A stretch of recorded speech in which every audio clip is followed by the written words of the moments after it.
Good evening, and welcome to another episode of Outlandish Talmud Stories and Outstanding Life Lessons. Tonight's topic, the most famous apostate in Jewish history. It's a very interesting class, certainly very outlandish, but also very outstanding life lessons. I want to thank tonight's sponsor, Lainey Stern, who has dedicated tonight's class for the complete and speedy refuah shlema of Mina Rachel Bat Yochevet. May God extend to her compassion, kindness, and the blessings of healing her betoch she'ar cholei Yisrael, among all others who need healing. May she have besarat tavat very soon. We continue to pray for her recovery right away. If you'd like to dedicate a class and help us do what we're doing, there's a link in the video description. Please go ahead and dedicate one in honor of a loved one, in memory of a loved one, and that would help us tremendously.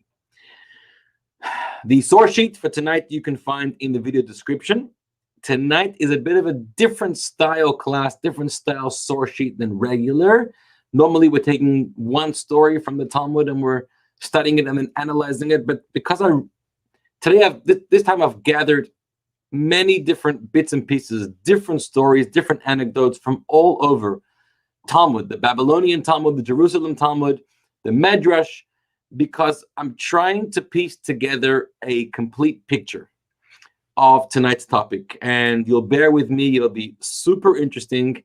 And I'm also going to try some new technology over here and try to get the source sheet on the screen for those who are unable to download it. So we'll see if that works out. Okay. So we're going back about 1900 years ago. This is a very challenging, difficult time in Jewish history. This is after the destruction of the temple. The Romans destroy the temple, but more than that, they destroy Israel and they butcher and they murder hundreds of thousands, possibly millions of Jewish people and exile the rest. Jewish sovereignty, the Jewish people, the Jewish spirit has been completely decimated. So much so that the question on everyone's mind is, what lies in our future? Will there be a future for the Jewish people? Will we ever get back to being a nation with sovereignty over our land, the land of Israel?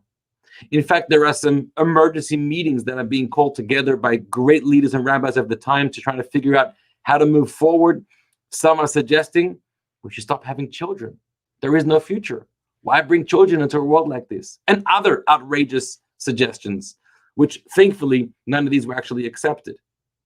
And then a little while post the destruction of the temple is the famous or infamous Bar Kokhba revolt. Bar Kokhba, the great Jewish warrior and general, a very special person, a very altruistic person, supported by none other than Rabbi Akiva, who was the great Jewish leader of the time, supporting his final revolt against the Romans, hoping that the Jews, even though they're few and they're relatively weak compared to the Romans, who are large and powerful, could eventually destroy them and eventually bring back sovereignty to the Jewish people in the Jewish land. And Rabbi Akiva says Bar Kokhba could be the Mashiach. This might be the final battle to end the story of exile, to end the persecution. So a lot of hopes were put into this thing and it didn't work out. And Bar Kokhba was killed and it was a failure. And perhaps they were dreaming of another Hanukkah miracle where even the few and the weak could overpower the mighty, powerful, strong armies of the Assyrian Greeks. This time that miracle did not happen, and the Jews were completely destroyed. The Talmud has stories about Beitar and other cities that are very gruesome to read about the extent of the damage, the murder, the butchering, the torture, the destruction that the Romans brought. And then we have the story over a number of decades of Asara Harugi Malchus, the 10 great rabbis who were martyred, who were killed in a most gruesome way by the Romans. It's a story we read about in Yom Kippur in our prayers. We read about it on Tisha B'Av.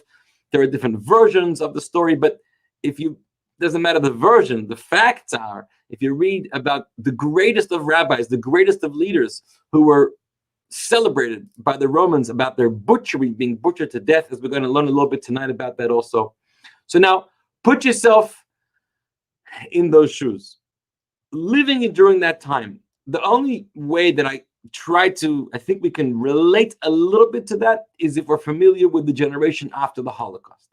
Think about our grandparents or great-grandparents who went through the Holocaust, or the people that were born immediately after the Holocaust.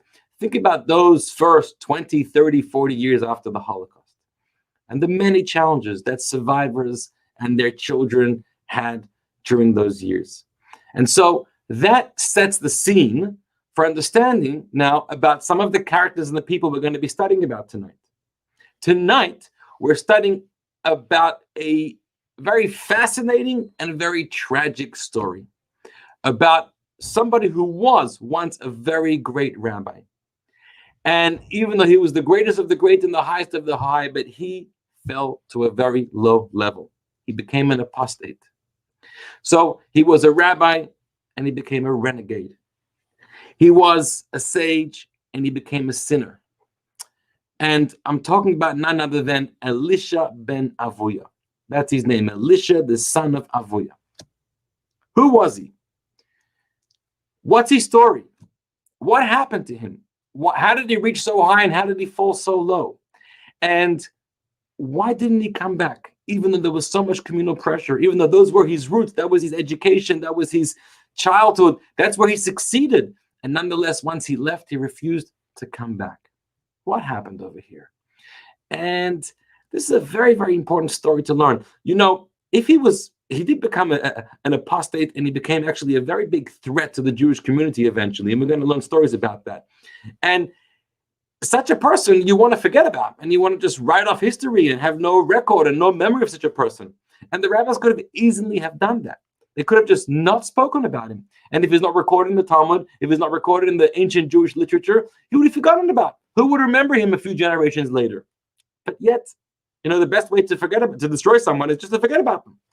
However, the sages consistently talk about him, tell stories about him, pay attention to his story. There's even a few teachings of his still included in the Talmud or in the Mishnah. The fact that they keep talking about him means that there's something important for us to learn about him and to learn from him. And that's what we're going to try to do tonight. Who was Elisha ben Avuya? He was born perhaps either towards the end of the 1st century, at the transition after the destruction of the temple. He was born in Jerusalem. We know he was born to prominent and wealthy and illustrious family. We know that as we're going to learn a story soon. He was a contemporary of the great Rabbi Akiva. Rabbi Akiva was spoken about many times, who was the great leader of the time. So he was one of the who's who. He's one of the great sages. And yet of all the more than 1,000 sages that the Talmud speaks about and we learn about, he's the only one that we get told about, that he, perhaps one of the only ones, that he didn't make it through. And he went off the beaten path. He went astray and he lived a very heretical life. Let's learn about him and try to understand what happened and to answer some of our questions. So you have the source sheet in the link over there, and I'm also going to see if I can share my screen so we can actually do the source sheet together. And here we are. So first question that we have, I want to address, who was Elisha ben Avuya? So here, again, we don't know too much about him, as I mentioned, but here we have a quote in the Medrash of Ruth, or Megillat Ruth. The Medrash Rabbah in chapter 6 says as follows. It was told about Elisha ben Avuya that there was never anyone as great, as wise, as strong as him who was barred entry into the temple. The temple means the study hall. The temple didn't exist anymore. When he used to lecture in the study halls of Tiberias, all of the other sages and students would gather around him, listen intently to his words, and when he concluded, they would all kiss him on his head. Elisha ben Avuya's words were gold, and they were authoritative. And even if somebody else had their opinion or their teaching, but when he spoke up, the whole room hushed. Everyone wanted to listen to him. He was popular. He was the attraction of the time. Everyone wanted to be a student of his. He was somebody you wanted to be around. That sets the stage for us understanding how great of a person Elisha ben Avuya was. Now, something happened in the middle of his life where he turned away. He became a heretic. He became an apostate. He left the Jewish people. He left his faith in God. Perhaps he definitely had some kind of foreign faith. It's not clear whether he started to believe in the Zoroastrian faith of the duality of different gods, whether he became into Gnosticism or other spiritual fads of the time, but he left the Jewish faith altogether. In fact, he actually joined and partnered up with the Romans, and as we're going to discover, so much was his spite of the Jewish people, of his old community, that he actually worked together with the Romans to threaten, to punish, to injure, to harm his own people, the Jewish people. How could that happen? So, why did he go astray? Now, it's important when we ask that question to think about the following. Whenever you have somebody who, as we say, goes off the derech, goes off the beaten path, is raised in a prominent Jewish home, gets a proper Jewish education, is immersed in Torah life and Jewish lifestyle, and then they leave it. And you ask the question, why? What happened? And sometimes it's tempting to say, I know the answer. Something happened in his childhood. He had a poor experience with a certain teacher. Maybe there was some kind of trauma or abuse or something, or somebody let him down, and that's why it happened. Now, there never is one reason why it happens. There's no one reason why anything happens. It's an accumulation of a lot of things. Now, there may be one particular episode that is, as we call, the straw on the camel's back. It could be something, made it snap and brought everything to light and made an explosion of all the inner trauma or negative feelings that somebody has. And you can point to that episode. But there's normally a lot of things that go on to this. And when the rabbis were discussing how did this happen to Elisha ben Avuya, we actually find many different commentaries in the Talmud, Jerusalem, Babylonian Talmud, in the Medrash, pointing to different factors in his life and why it happened. And we're going to go through a collection that I've made. I think this is most of them, if not all of them. So, source number 2 is this first answer. It comes from the Jerusalem Talmud. Let me just explain. The Jerusalem Talmud was the Talmud that was produced by the scholars in the schools in Israel, not just in Jerusalem. In fact, mostly in northern Israel and other places. Yavne, Tiberias, where the Galilee, where the great schools were. And that was redacted by Rabbi Yochanan in around the end of the 3rd century. The Babylonian Talmud was mostly the contribution of the rabbis in the Babylonian schools, Surah, Pumbedisa, Neherda, and others like those. And that was redacted about 2 centuries later by Ravina and Rav Ashi and great Amoraim. And therefore, by the way, when you have a dispute between the Jerusalem Talmud and the Babylonian Talmud, we normally accord with the Babylonian Talmud, even though it wasn't made in Israel, it was made outside of Israel. But because it was printed 200 years later, we say that they had the chance to see and review the Jerusalem Talmud and be able to crystallize and possibly change some of the rulings as well. That may become an important point later in tonight's class. So, in the Jerusalem Talmud, Chagiga, chapter 2, passage 1, it says as follows. We're going to explore some of the many stages of his lifetime. When Acher, okay, who's Acher? So if you remember, we got into this topic because of last week's class. Last week's class, we learned the story about the 4 sages who entered into the orchard, entered into the paradise, entered into heaven to glimpse at the truth of God, try to understand the biggest mysteries of the universe. Why do bad things happen to good people? Why did the wicked prosper? And these unanswerable questions, they're trying to peer behind the curtain, things that we're not supposed to know about, not allowed to know about, not able to know about. Well, the 4 entered. One of them died. One of them went mentally insane. Elisha ben Avuya became a heretic. And Rabbi Akiva entered and left in peace. And we spoke about that last week. See last week's class in the link on YouTube, Facebook, if you want to learn more about it. Elisha ben Avuya became the heretic. He's tonight's topic. He became known as Acher. Acher means the other, or the outcast. He doesn't even get a name. If you want to label somebody with a derogatory name, you can give them a derogatory name. He doesn't even get a derogatory name. He's just called the outcast. We don't want to mention any name about him. He's just not one of us. We're going to learn in future more passages soon about more behind that name. In many of the later books, like of the Gaonim during the 9th, 10th century, they actually changed the vowelization of that, and instead of calling him Acher, the other, the outcast, they actually write him as Achor. Achor means to go backwards. Achor means to turn around and go the wrong way. He was the person that traveled backwards also in terms of his spiritual life. So the Jerusalem Talmud says when Acher was in the womb before birth, his mother would pass by houses of idolatry and inhale the scent of the incense from those idolatrous sacrifices. This scent penetrated her whole body and affected the fetus like the venom of a snake. Here you have already an interesting thing, a teaching about the importance of the nurture of not just when a child is born, not just when a child is a year before the bar mitzvah. Rabbi, what should we start doing now? How do you prepare him? Bar mitzvah preparations, life preparations begin from birth and even 9 months before birth, from conception. This is something that Talmud speaks about a lot 2,000 years ago. Science knows about this for the last few decades, how impressionable a fetus in the womb is, and the various things that a mother exposes the fetus to, whether it's foods she eats or music she listens to or external stimuli that the mother is exposed to, they all have profound influence on the fetus. We know this for sure, which is why it's so important to raise even a fetus in a state of health and purity and holiness and positivity.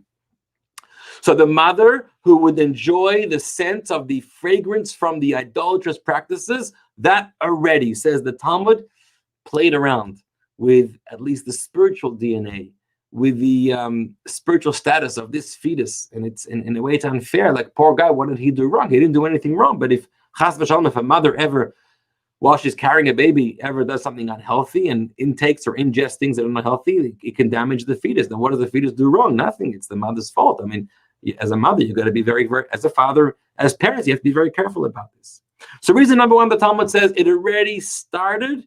The potential for this started by the various spiritual stains and spiritual kind of distractions that were imprinted on him as a fetus. Now he's born. Let's go a little bit later. Now we're going to go to the stage of his Brit. 8 days after he was born, his Brit Milah. Source number 3, the Medrash Rabbah in Ruth. Again, going to Ruth. Let me pull it up on the screen. There we go. Acher, again, he's called Acher. He related about himself. Avuya, my father, was a great man of his generation, and when the time came for my circumcision, he invited all the great men of Jerusalem, and he invited Rabbi Eliezer and Rabbi Yeshua among them. So like I said, he came from a very prominent family. The greatest rabbis of town came to his Brit Milah ceremony. And when they ate and drank and sang some songs and other alphabetic acrostics, they were playing games, they were schmoozing, they were drinking, making l'chaims. It was a very light-headed kind of gathering. So Rabbi Eliezer said to Rabbi Yeshua, these men are busying themselves on pointless things, and we're neglecting to pursue our affairs. We're scholars, we're pious people. So they began with the Torah, they studied Torah, they took out a book, they didn't have it on their iPhone, but they took out a sefer or a scroll. And from the Torah, they went to the book of the prophets, and from the prophets to the writings. It seemed like they had a lot of time to study a lot of things. And they rejoiced in these words as when they were given from Sinai, surrounding by flaming fire. As they were learning, it seems like they were generating a very holy aura around them, and there appeared to be like a flaming fire around them. And were they not given from Sinai in fire, as it is said, we're turning the page, burned with a fire reaching up to the heart of the sky? So Avuya, the father, who's entertaining his guests and giving out l'chaim and enjoying a joke, he sees these two people studying Torah, and he has this vision, this flame of fire surrounding them, just like it's the re-experiencing the giving of the Torah at Sinai. So he's so impressed, and Avuya said, so great is the power of the Torah, this son of mine, if he survives, I will offer to give him to the Torah. If he survives, meaning, I guess, in those days, not all children, much less than today. The mortality rate was very high.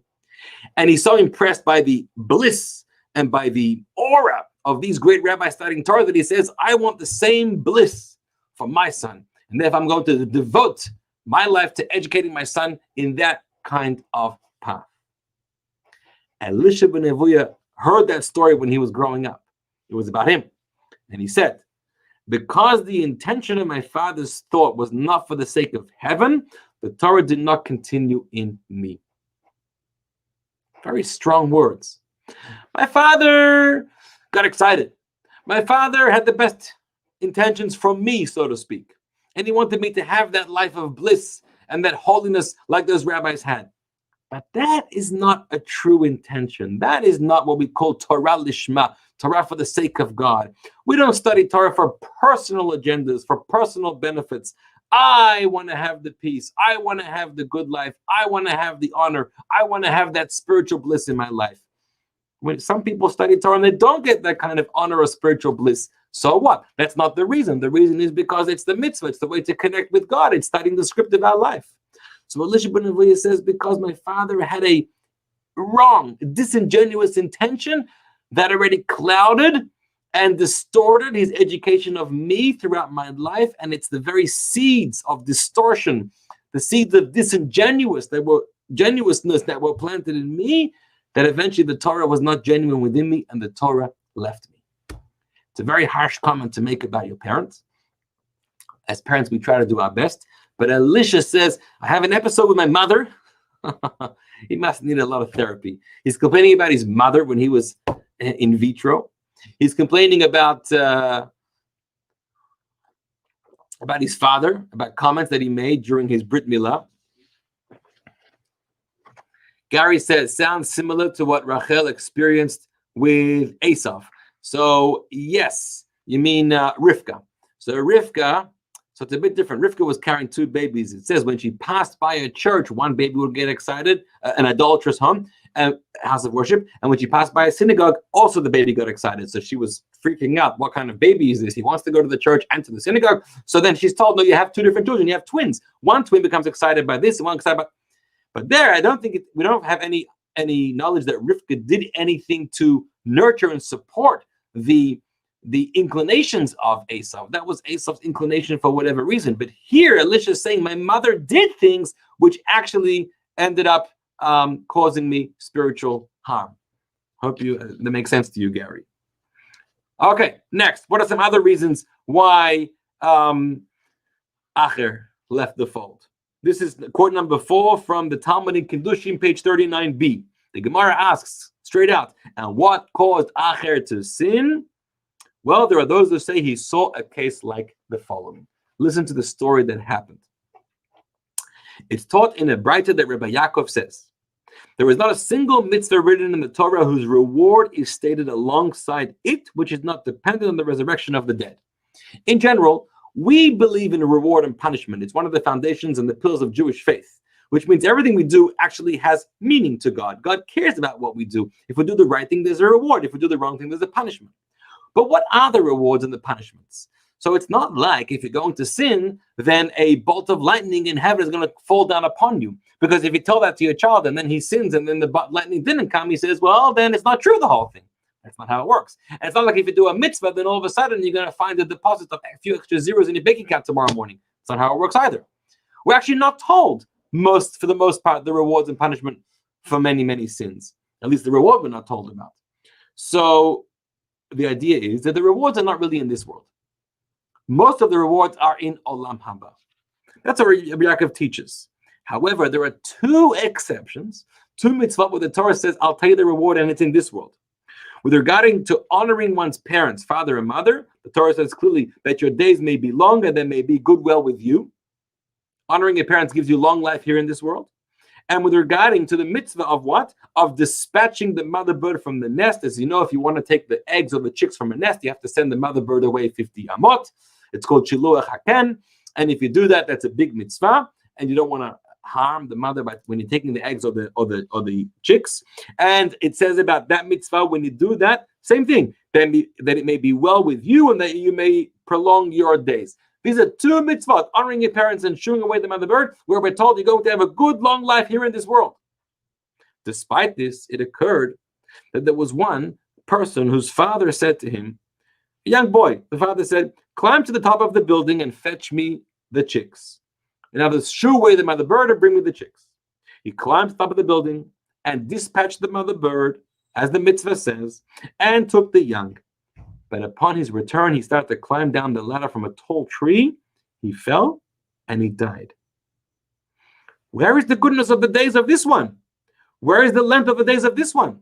How could the story happen? Here, he was fulfilling both of the mitzvot, honoring his father and shooing away the mother bird to collect the chicks, both of the mitzvot, which are the only two mitzvot that we're told about their reward, is a good long life here in this world, and he dies right away. How could that happen? So Rabbi Yaakov, who incidentally happened to be as the Talmud says, the grandson of Acher, he was the son of the daughter of Acher. He explains that when the Torah says it'll be well with you, it doesn't necessarily mean in this world. It means in the world where all is well. Olam haba. When the Torah says your days may be long, it doesn't mean in this world, but it's referring to the world that is entirely long. So Rabbi Yaakov explains those verses are also only referring to Olam haba. However, Acher did not agree or believe or know about that interpretation. That was given by his grandson. I don't know if he ever heard it from his grandson, or maybe he didn't want to listen to his grandson. In fact, Rabbi Yosef said, had Acher interpreted this aforementioned verse homiletically, like his grandson did, as referring to the world to come, he would not have sinned.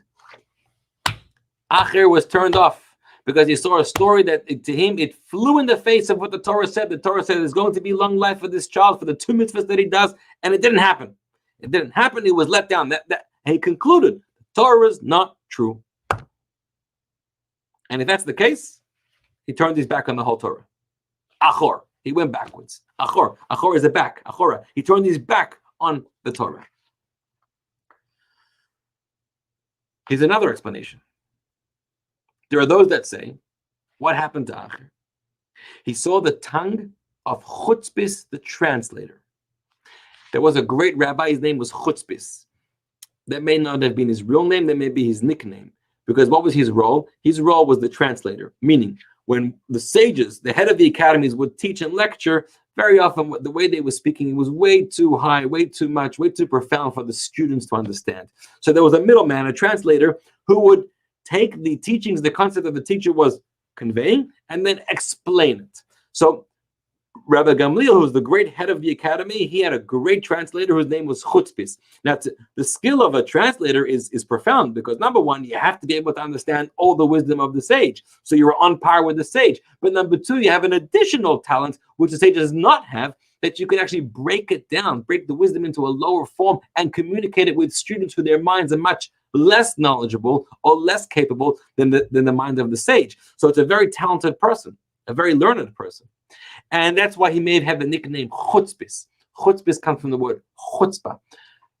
You have to have a bit of chutzpah to be able to take the words of the master and understand it, at least believe you understand it, and then dress it up and communicate it in a different kind of way. It's a job. You have to be very assertive, be very bold and proud and confident to be able to do that. Now, Chutzpis was such a great sage. He was one of the 10 people that the Romans martyred, the Romans killed. Each one of them was a gruesome death. We know some of them, their skin was flayed, and some of them were thrown into the fire. So many gruesome stories, like we've learned some of them in the past. Well, Chutzpis was killed in a way that we're not taught how he was killed exactly, but after he was killed, I think after he was killed, maybe even not, they took his tongue and they cut off his tongue. And the Romans, and they threw the tongue out in the street. And Acher saw that the tongue was being dragged along by something else. That's the literal words of the Talmud. Something else in Hebrew is davar acher. Davar acher is the euphemism for a pig, for a swine. The pig is the iconic non-kosher animal, so we try not to use the word pig. It's a word of impurity, so it's called davar acher, the other thing. We have that very common. Like, for example, in Yiddish, when you want to talk about a certain illness, that's a very harsh illness called cancer, you don't say the word cancer. You say Yanemachler. You say that disease. We don't want to make reference to these harsh, negative things. So this swine is carrying in its mouth the tongue of Chutzpis. And Acher said, shall a mouth that produced pearls lap up dirt? Here you have a guy who was the highest of the high, the greatest of the great. He was the cause of spreading Torah so far and so wide, more than the sages did, because he was actually making it understandable and communicating it to everybody. And yet here his tongue, his power was in his words, and his tongue is lying in the street, desecrated, being carried by a swine. And for this reason, Acher left, he went out and sinned.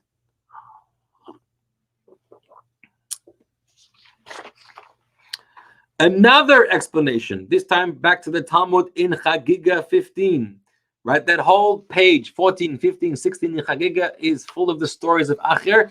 There are stories in the Babylonian Talmud, some of the stories in the Jerusalem Talmud, some are the same, some are a little different, as we're going to see soon, and then the Medrash. So in all different sources, I've been collecting to get a full comprehensive picture.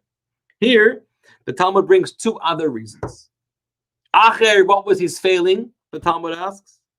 So the Gemara says, Greek tunes never ceased from his mouth. He always was singing Greek songs.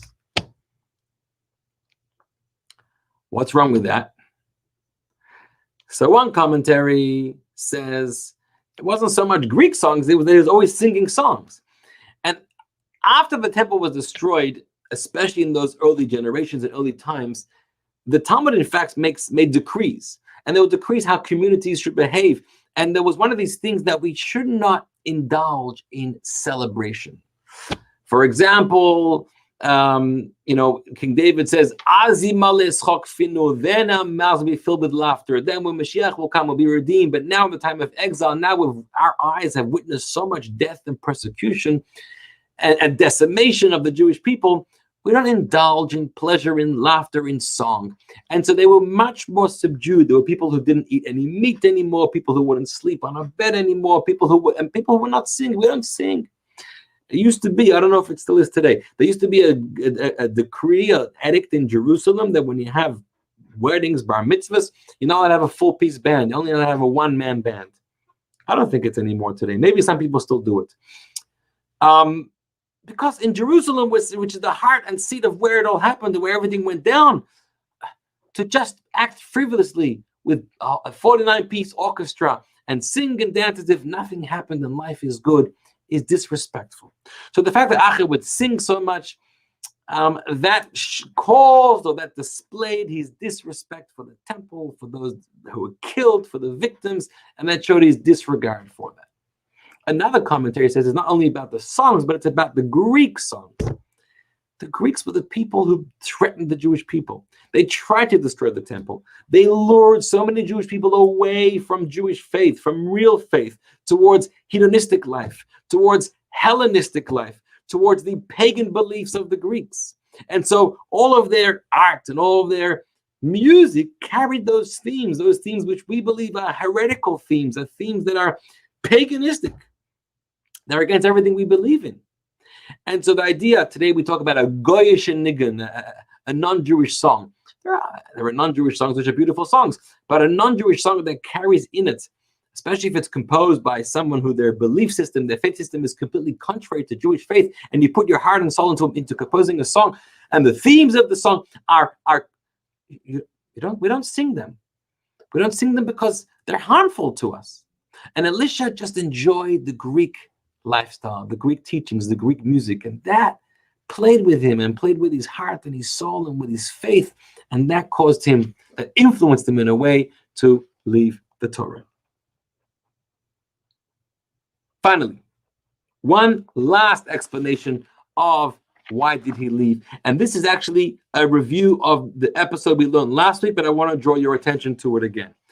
The final explanation that the Talmud gives is, there's one more. Similarly, before the last one, they said about Acher, when he would stand after learning in the study hall, many heretical books will fall from his lap. So he's sitting with his chavrusa, he's in the yeshiva, and he's at his table, and he has his Gemara in front of him, and his Mishnayot, and his Rambam, and all the holy books studying, but on his lap, he's looking down. Why are you looking down? When a student's sitting in class at a desk, but they're not looking into the book, they're looking down. What's going on over there? So nowadays, there's probably the phone. And the phone is probably playing the latest basketball game or a movie that he's watching. Well, Acher had his head down here, and what was on his lap? Books of heresy, books of philosophy, books that were contrary to Jewish belief. So you try to, cover yourself up and nobody should see it, etc. But once Acher was so engrossed in the learning with his chavrusa, with his study partner, that he stood up abruptly for whatever reason. He forgot that these books were on his lap, and all of these books of heresy spilled out on the floor, and everyone turns around and they think that books of Talmud fell on the floor. Quick, pick it up, kiss it, put it back on the table. And they see, no. This is, Aristotle, or this is all other kinds of heretical works. So again, the things he was exposing himself to, the music, the books, ended up playing with him, ended up tainting him, and ended up sending him off course, which, by the way, is a good lesson for us and for our children and students when we're trying to keep them in the path of holiness, path of morality, path of spirituality, path of Torah. You have to be very careful what we allow them to be exposed to, because things that can play with their minds in unhealthy ways are dangerous. And now, finally, the last explanation of the Talmud, which is the story you're familiar with already. The sages taught 4 rabbis entered the Pardes, entered the orchard, Ben Azai, Ben Zoma, Acher, and Rabbi Akiva. Now, Ben Azai died, Ben Zoma went mentally insane, Rabbi Akiva came out in peace, but Acher chopped down the shoots of saplings. He cut down the trees, meaning he was in the orchard, and he had a shift, a spiritual shift of faith, a crisis of faith in that moment. In other words, he became a heretic. What happened? So we gave different explanations, but the Gemara says he saw the angel Metatron, who was granted permission to sit in heaven and write the merits of Israel. And Elisha ben Avuya, Acher, was alarmed. Somebody else besides God is deciding reward and punishment, and someone else besides God is sitting in heaven. You're not allowed to sit in heaven. Perhaps he says, heaven forbid, there are 2 authorities. Could it be that there's another God? It's not just one God over here? So he started to realize it's not how he thought he believed. This angel Metatron was granted permission to erase the merits of Acher and cause him to stumble in any manner. Acher was punished because of his heresy. And finally, and this is a very important part of the Talmud we're going to be talking about tonight, finally a divine voice went forth, a bat kol, and it said in Hebrew, it quoted a verse from Jeremiah. The verse says, Shuvu banim shovavim. God says, return, my children who are shovavim, who are rebellious. There's an appeal. Jeremiah was telling the people towards the end of the destruction of the first temple, friends, it's time to return. All of your rebellious ways, your idolatrous ways, your immoral ways, time to return. So the Bis Kol pipes up and says, rebellious ones, my children, time to return. Chutz me'acher, except for Acher. Acher cannot return. And Elisha ben Avuya heard that. And it's one thing when he had a crisis of faith and he left and he became a heretic, okay, but maybe one day he can wake up and come back. But here, says the bat kol, the heavenly voice, everyone else, no matter how rebellious you are, every sinner can come back. But Acher is never welcome back into heaven, never welcome back into the community. You're out. Upon hearing this, Elisha ben Avuya said, since that man has been banished from that world, meaning myself, let him go and enjoy this world. Okay, if God doesn't want me, then I don't want God. Then I no longer have any conscience, any accountability. I can do what I want. Right? God's not my God anymore. So Acher went astray. What did he do? He went very extreme. He went and he found a prostitute and he solicited her. She said, now she looked at him and he looked a little familiar. So she said to him, are you not Elisha ben Avuya? You're the great rabbi. You're the great sage. Everyone talks about. You're so popular. You're coming to me to solicit my services. It was Shabbat. He uprooted a radish from a patch of radishes on Shabbat and gave it to her. In other words, he performed a sin, a violation of Shabbat, to uproot a plant which is growing. You're not allowed to do that on Shabbat. He did that in front of her and he gave it to her. Basically, he told her, this is me. This is the new me. So when she saw that, she tells him, oh, this is other. This is not Elisha ben Avuya. This is another. Hu Acher. It's another person. Now, what does she mean when she says that? So there's different explanations. Either she means, oh, I must have made a mistake. Wrong person. You must look like him, but you're not really him. Or it means you are him. But previously you were him, meaning Elisha ben Avuya, you were the great rabbi, the great sage, but now you're not that sage anymore. You have changed. Now you're Acher. Now you're an outcast of the community. So here are two sources where Acher receives the name Acher. Earlier, when he became the heretic, there was a heavenly voice coming from heaven who said, everyone is welcome to do teshuvah except for Acher. God, the heavenly voice, calls him Acher, proclaims him as an outcast. Acher realizes he's an outcast, he may as well go and enjoy life. And now the woman, the prostitute that he meets, says, oh, you're also Acher. So from above, from below, from heaven and from earth, he's given the title outcast. Wherever he goes, he is the Acher. So, let's summarize before we go further. We have now given, I don't know, how many explanations? Why did Acher turn away? Something that happened in pregnancy when his mother smelled the fragrance of the idols. Or by his Brit Milah, his father had a disingenuous agenda for training him with Torah. Or the story where there were 2 mitzvot that the son performed, the 2 mitzvot that he's supposed to get long life for, and he died on the spot. That turned him off. Or he saw Chutzpis, the translated, the great rabbi, how he was butchered by the Romans and his tongue was laying in the waste in the mouth of a swine, and he said, this can't be true. Or he was too much immersed in Greek song and Greek ideology. Or he was exposing himself to heretical works. Or the story that happened when he entered into heaven and he received the crisis of faith and he thought maybe there's more than one God, there's 2 gods, and he leaves the path. Like I said earlier, all of these reasons are true. It takes a lot to give a person a crisis of faith, and a person who's raised in an environment like his home, prominent Jewish, active, vibrant, and he becomes a leading scholar among the Jewish people, and then to leave all that, it's such a devastation for the community, it's such a devastation for him. How does that happen? There's a lot of factors, a lot of trauma, a lot of stuff that goes on in a person's life, and eventually this is the decision that they make. So here we have the tragedy of the downfall of Acher.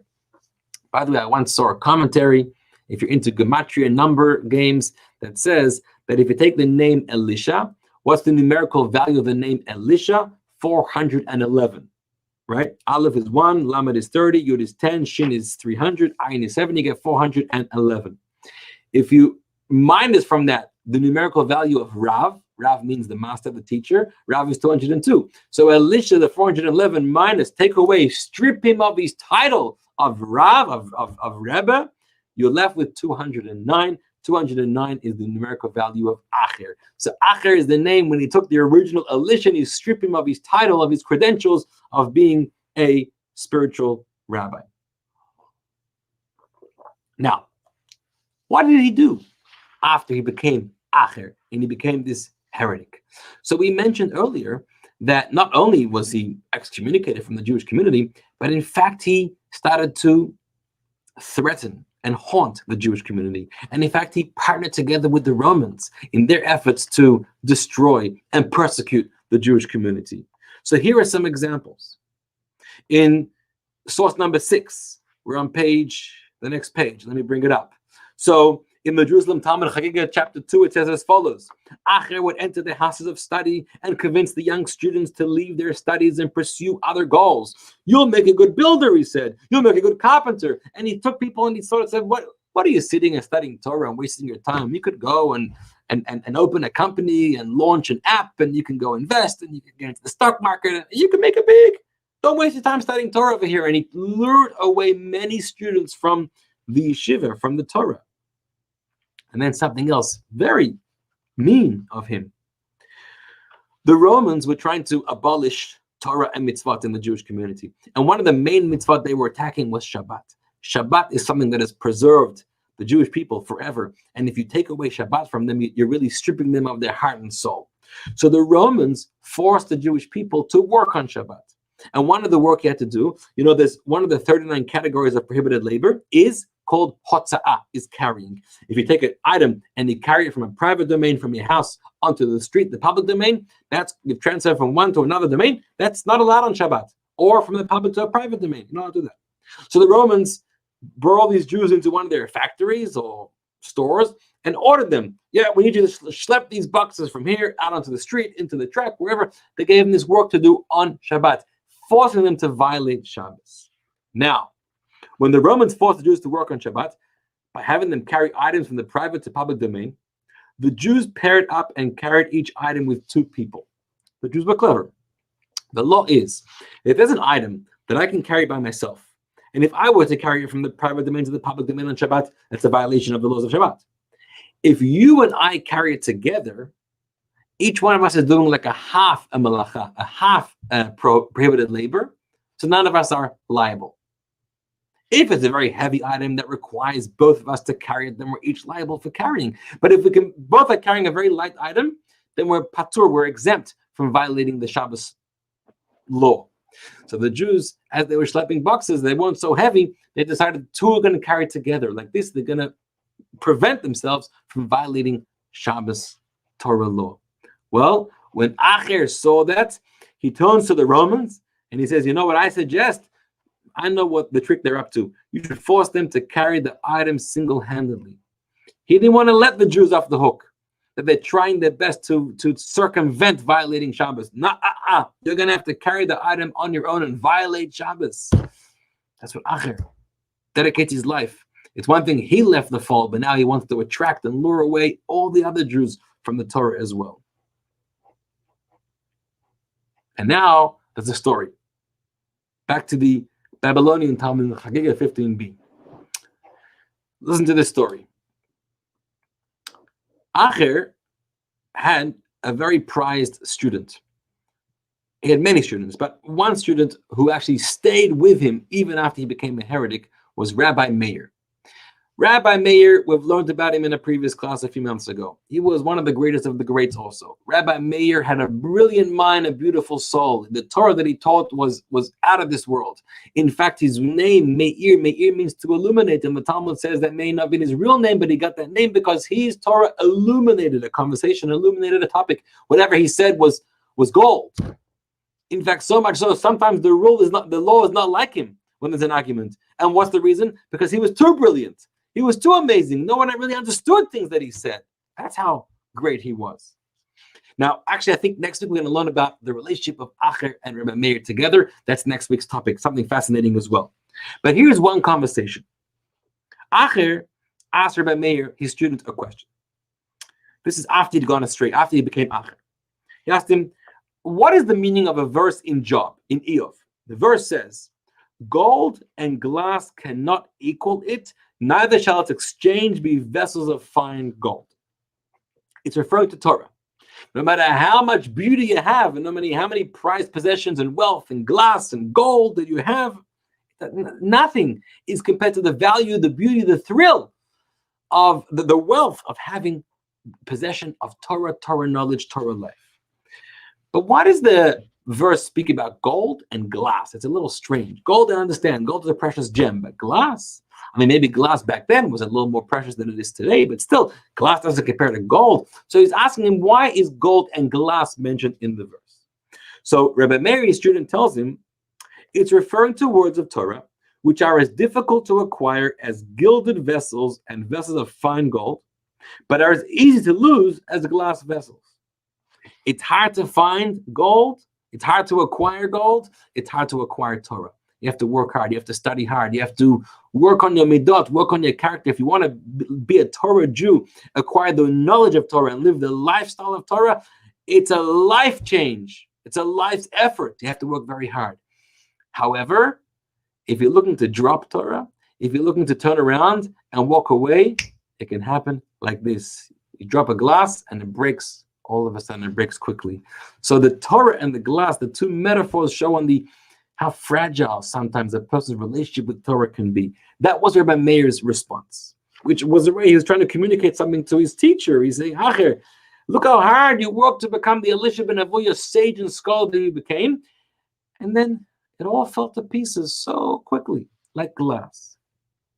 Acher responds to his student and he says, Rabbi Akiva, your teacher, did not say so. That wasn't what Rabbi Akiva taught. He had a different explanation. What's Rabbi Akiva's explanation? Just as golden vessels and glass vessels have a remedy, even when they have broken, gold and glass are similar, not different. Gold, if gold gets bent out of shape, you can heat it up and weld it back together, shape it back together. Glass, the same thing. If you know what you're doing, even if it's cracked and it's broken, you can heat it up once again, you can weld it back together. So no matter how broken they've become, these two metals, these two materials can be fixed. So to a Torah scholar, even though he's transgressed and led a life of sin, he always has a remedy. The metaphor of golden glass is to say that no matter how low you've fallen, you can always get back up. This is the explanation of Rabbi Akiva, which Acher is informing and teaching his student, Rabbi Meir. Rabbi Meir pounced on this explanation. He said, whoa, if that's the case, he turns to his teacher and he says, Acher, if so, you too, gold, glass, you can return from your evil ways. You can be fixed. There's a remedy. Come back. Acher said, I've already heard the following declaration behind the dividing curtain. I already heard this baskol, this heavenly voice come out, and it said, as we learned earlier, Shuvu banim shovavim, return rebellious children, chutz mi Acher, except for Acher. I've already been told that I'm not welcome. There's no hope for me. We're going to learn, as you can see already, this baskol, this heavenly voice that sort of seemed to exclude him from everyone else, was a proclamation, was something that stayed in his mind forever. He never forgot about it. It haunted him. It tormented him. It traumatized him. He lived with it, or he couldn't live because of it. He was forever going to be outcasted by God, by heaven. We're going to learn more about that in a moment. Time's running late. We may go a little over time, but we have to get to the end. The end is such a precious, such a gem of a teaching. Okay. What happened when Acher dies, when he passes away? So we have an interesting teaching in the Jerusalem Talmud. And this is source number 8. And it goes like this. It says, when Acher fell ill, Rabbi Meir went to visit him. On his deathbed, he's breathing his last breaths. And Rabbi Meir never gave up on his teacher. And he says, my teacher, you haven't got long left to live. Why don't you return? There's not much life left to enjoy. Do teshuvah. Die a righteous person. Oh, he says, it's too late for me. No. Rabbi Meir says, no, absolutely not. It's not too late, because the verse says in Tehillim in Psalms chapter 90, Kashev enosh ad daka. God lowers man to a crashing point. And then he says, Shuvu b'nei Adam, return. Now the word daka can also come from the word dichducha in Hebrew, which means even when man is at his lowest point and last moments, there's just moments left in life, God still says, Shuvu b'nei Adam, you can return to me no matter the kind of life that you've lived. That was Rabbi Meir's response to him. Now, the Talmud says, Elisha began to cry and then passed away. Rabbi Meir rejoiced and he said, my master has repented and he's died about teshuvah. This is a passage in the Jerusalem Talmud which we do not find anywhere in the Babylonian Talmud. Meaning, according to the Babylonian Talmud, there is no evidence that he died after doing teshuvah. There's no evidence that his student Rabbi Meir ever felt that he did teshuvah. In the Babylonian Talmud, he goes down on record having lived and then died as the heretic.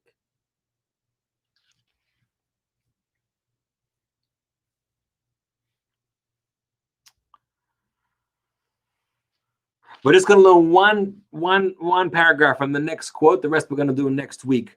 But here's a dilemma that happened in heaven when he passed away. When Acher passed away, the heavenly court declared that he should not be judged, nor brought into the world to come. What do you do with the guy? So we know when you die, and you go to the pearly white gates, and now you're going to go to the left and to the right, to heaven, to hell, right? What happens? So if you're a righteous person, you go to heaven. If you're a sinner, you go to hell. Where should Acher go? There was a big dilemma in heaven. When Acher's soul came to heaven, where should he go? We can't put him. He should not be judged. We can't send him to purgatory because he occupied himself with Torah. And Torah is such a powerful force that it protects a person. It always stands by your side as a defense measure. He can't be sent to heaven, to the world to come, because he was sinned. So in the end, Acher's soul remains in limbo. Doesn't go to purgatory, doesn't go to heaven. It remains nowhere. He was even in heaven, he became an Acher, an outcast. He had nowhere to go. Now, the rest of that story and what did happen to his soul, we're going to study next week. But I want to do two more sources with you and conclude with an unbelievable teaching that we can take from Acher. First, in source 9, oh, my numbers are wrong, my apologies. It's really source 10. In source 10, we're on page 4. There's actually one teaching in the Mishnah that we still have in the name of Elisha ben Avuya. There's one more teaching also in the Talmud, a separate idea, a law in his name. But here's a teaching in Pirkei Avot, chapter 4, Mishnah 20. And it's an interesting teaching. I'm sure he was expressing a lot of himself in this teaching. And the teaching goes like this, and it says, Elisha the son of Avuya would say, one who learns Torah in his childhood, what is that comparable to? To ink inscribed on fresh paper. One who learns Torah in his old age, what is this comparable to? To ink inscribed on erased paper. When you have fresh paper, you put ink on it, it holds. When you have paper that's been worn and erased, and you put ink on it, it doesn't hold very well. And it can easily become erased, it can easily scratch and easily crack and fall off. Elisha was saying, you have to value the formative years of a person, of a child. Never to say, let's wait till they grow up and then we're going to instill within them values, Torah, faith, what you can absorb, what you can pick up, how you can be the impressions of things that we study, we're exposed to as a young child, last forever. There's a lot we know this scientifically, we know this, but here the Talmud, Elisha ben Avuya taught this. Versus things that you start to learn or try to absorb when you're older are much harder to penetrate, much harder to stick, much harder to truly comprehend. But as a child, which is, if you want to nurture children that have real faith and real access to Torah and real Jewish values and a real lifestyle of doing a mitzvah and living up to their spiritual calling, the time to start is when they're a child. The time to start is when they're born. The time to start is 9 months before they're born, as we said earlier. And Elisha ben Avuya perhaps is alluding to when he felt he got a little bit of an unfortunate start in life. Not that he didn't get a proper education at home. So here it's very subtle. He got a great education. He came from a very prominent home with a lot of Torah and a lot of values and a lot of teaching. But certain things happened in his childhood that he felt, already tainted his soul, his life. And that led to his eventual becoming an acher and his spiritual destruction. But the importance of taking the education of our children so seriously. Okay. Now the final lesson for tonight. And if this is all you walk away with, it's worth it. And you get this treat because you stood here till the very end. A different version provides a powerful lesson. I mentioned a few times already that the way some of the stories are listed in the Jerusalem Talmud or in the Babylonian Talmud are a little different.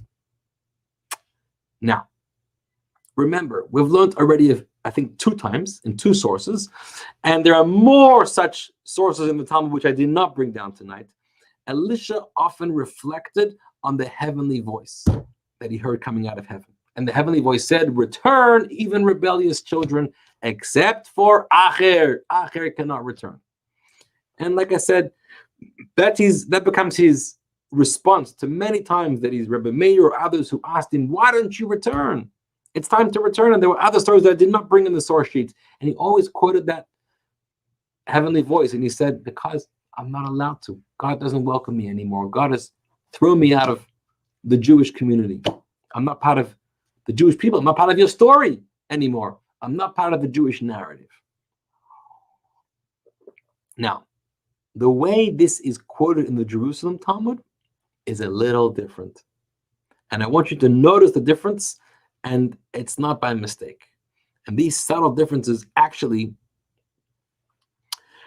present an enormous teaching. And what I'm about to teach you was actually taught, I learned it from the great Rabbi Joseph Ber Soloveitchik, who was the great rabbi, eventually came to America after the war, a little before the war, in fact, and he became a great rabbi in Boston, and he was the Rosh Yeshiva, the head of the Talmudic University, the Yeshiva University, and he was a major teacher, thinker, scholar, sage, writer, author, and he influenced a generation of Torah scholars.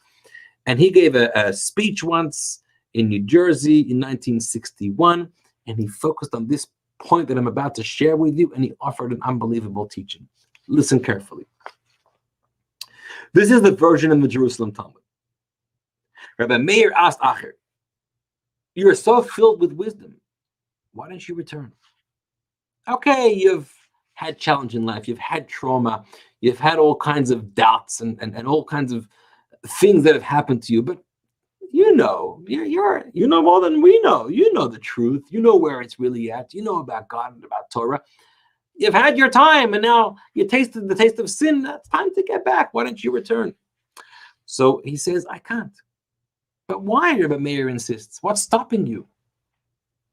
So he says, "One time, I was riding on my horse on Yom Kippur, which fell out on Shabbat. And I passed by the holy place." In the original, it's Kodesh HaKodashim, the Holy of Holies. Now, the Holy of Holies was the most holiest place in the temple, on the Temple Mount, by the Dome of the Rock over there. There was no temple anymore, but he passed by that location. It was still the Holy of Holies. So, it's Shabbat. It's Yom Kippur. And he's riding on his horse, which you're not allowed to do on Shabbat or Yom Kippur. And he's riding by the Holy of Holies. Why? Why is he riding there? You know, if you want to go ride, you go ride when no one sees you. Go ride in Montana. Go ride in somewhere in the south, somewhere in the north, by the mountains. You know, on the Holy of Holies. You know, everyone's going to be walking to synagogue and walking in the streets. Yom Kippur, everyone's going to see you. He was trying to make a statement. He was trying to say, Shabbat, Yom Kippur, Holy of Holies. I'm riding my horse. But when I did that, I heard the heavenly voice, and it proclaimed, "Return, my children, rebellious ones, Shuva banim shavavim, chutz me Elisha ben Avuya, except for Elisha the son of Avuya, who knows my strength and rebels against me." Did you hear that? Did you notice anything different? In the Babylonian Talmud, every time he hears that proclamation or refers to the proclamation, he says, the proclamation said, "Return, my children, except for Acher." In the Jerusalem Talmud, it says, what did he hear? "Return, my children, except for Elisha ben Avuya." Which one was true? Which one did the heavenly voice really say? Except for Acher or except for Elisha ben Avuya? His real original name, or the name that he received as an Acher, as an outcast? So here is the important teaching. It's one thing when somebody says something, it's another thing what you hear. You know, when you're talking, it's a very important tool for communication. When I say something to another person, I need to be aware of what I'm saying and choose my words carefully. But then I need to be aware of what are they hearing from me. Because what they're hearing from me may not be what I'm saying or what I'm trying to say, right? And that's because people hear things differently. And so if you're the listener, what are you hearing the person actually say? And if you're the speaker, recognize that a listener may be hearing something different than what you're really saying. A lot of times I give a class or I say something and someone else tells me what I said, and I actually never said that, or I never did not intend to say that, or that was not really what I was trying to say, right? So what did the heavenly voice say? But what did Elisha ben Avuya hear? Let's think about this. Elisha ben Avuya, who was he, really? He was a pious, righteous, sage, saint, and scholar. He was the greatest rabbis that we had in history. And then something overcame him. Whatever the explanation, whatever the reason is, we learned the many reasons before, but eventually he left that all. And he became a heretic. He fell so low. What's important to understand, and what the Talmud is trying to say, and what the God was trying to proclaim in the heavenly voice, is that you should know all that you have become is not really you. It's acher. It's a pseudo persona of yours. Acher. It's the other. It's an additional imposed characteristic over you. It's not you. It's another you, a secondary. You are not a sinner. You are not a heretic. You are a Torah scholar. You are deeply bound with the Jewish faith and with God. And when something else overcame you, it's a spirit of folly, as the sages teach in the Talmud. A spirit of folly overcomes you and therefore forces you to do something, and therefore you act out of line. But it's not really you. We know who you really are, right? With a child. Very often a child acts out, right? So when a child acts out, if you're the teacher or the parent, don't make the mistake of saying, you see, they're a naughty child. I'm not a naughty child. They're a beautiful child. They're an innocent child. They come from a good home. They get a good education. They had an episode. They got excited about something, or something was bothering them, or who knows what, and they acted out. When they act out, that's not them at the moment. It's not really them. It's somebody else. It's something else. It's a pseudo character of them. And what you should be doing as an educator is trying to figure out who you truly are and strengthen that and nurture that, so they don't fall trapped to becoming that other superimposed persona of themselves. When the Babylonian Talmud teaches us, and we always go like the Babylonian Talmud, like I said, that the heavenly voice said that all my children can return except for Acher. Who's Acher? What was God telling Elisha ben Avuya? God was telling Elisha ben Avuya, Acher is also not able to return. Acher is not the real you. You're not Acher. You're Elisha ben Avuya. Acher is that shtick, that spirit of folly that you've got caught up with. Okay, it's no good. Not good. We need to work on that. We need to realign you with your real self. But don't fool yourself. Don't kid yourself. Don't think that you've lost it.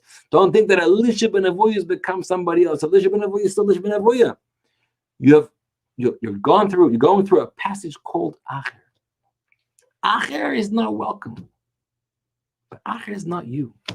You learn how to disassociate yourself from Acher. Learn how to figure out that Acher is not the true you. And if you can shed yourself of that Acher superimposed persona and discover who you really are, you'll come back. Of course you'll come back. Every sinner can come back. Isn't that the law and a major Jewish premise that no matter how low you're fallen, every sinner can return, can do teshuvah, return to God? What does it mean Acher cannot do teshuvah to God? Of course he can do teshuvah and return to God, but not Acher. Acher is not real. It's actually providing the tools how to do teshuvah, to figure out that all of those sins were not really you. That's what God really said. What did Acher hear? Acher heard what the Jerusalem Talmud says. All my rebellious children can return except for Elisha ben Avuya. He heard that God was barring him, even as Elisha ben Avuya, from returning to God. God never said that. God said your Acher persona is not welcome. Get rid of it. Discover the true you. But he identified himself as Acher. So he made a huge mistake, and that was his failing. When he had a moment of Acher, when anybody has a moment of Acher, we slip, we fall, we do something really inappropriate, we do something really harmful, we fell, we acted out of line, so uncharacteristic, so appalling. It can happen to anybody. Okay, you've got to make amends. You got to figure out how to fix it. If you harm somebody, you got to repair that harm, and then get back on track. Never make the mistake of saying, because I failed, therefore I'm a failure. You failed. You're not a failure. You sinned. You're not a sinner. You act like an acher. You behave like an outcast, but you're not an outcast. But Elisha ben Avuya said to himself, if I behave like an outcast and I've gone astray and I've done the worst of the worst, then I am over. That's me. My story is left up to doom and gloom. I stand no chance. It was Elisha ben Avuya's own fault, what he heard, that prevented him from ever coming back. He made the mistake of thinking that when God said Acher, God really means him, and that's not true. Elisha ben Avoy is always welcome back into heaven. And that's a very powerful lesson for all of us to take home from this story. He died a tragic death. Of course, the Babylonian Talmud, he never did teshuvah. In fact, we're going to learn next week more about what happened to him in heaven. In heaven, they didn't know what to do with his soul in heaven, but he had to go through a serious cleansing. We'll learn about this next week. Us to recognize we make mistakes, it happens. Don't identify with that. They don't define you. Teshuvah means to recognize where you behaved uncharacteristically, it's not really you, and what is truly characteristic of you. It's real, it's beautiful, it's your pure self, it's your soul, it's your beautiful neshama, it's your connection with Hashem, it's the purpose of your life. God needs you here, God wants you here. Figure it out, put your pieces back together, and run with it. So that's a lesson from Acher. Hope you enjoyed this. My friends, have a good night. And we're going to return same time, same place next week. God bless you.